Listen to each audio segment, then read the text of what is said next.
I still didn't have much growth until finally, when I was 20 years old. I was so frustrated, I went into a doctor and I got a blood test and found out that I was hypogonadal as a result of varicocele.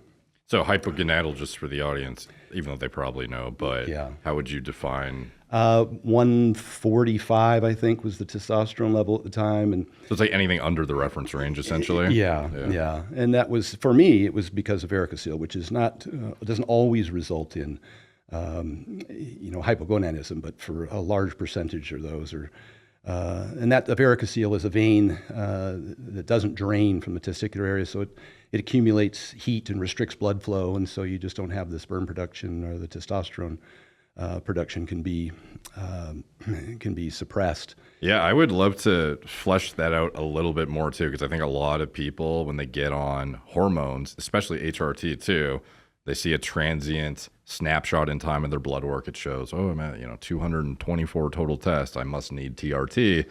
And upstream, it doesn't seem to be anything wrong for my pituitary output, but not factoring in structural abnormalities at the actual organ, affecting output quite significantly. And because I think a lot of people will think, if there's nothing wrong from a signaling standpoint, my testicle response must just be suboptimal. So of course I need TRT forever. Like, this is primary hypogonadism, but maybe not the case. This is a interesting oversight, I think, in the HRT space a little bit. Yeah. How would you go about, I don't know, like, did you have any pain, or like, how did you figure this? Yeah, you do. You have pain associated with that, just like an ache, an aching sensation, real uncomfortable, as you might presume. Sometimes worse than others, depending on your activity level.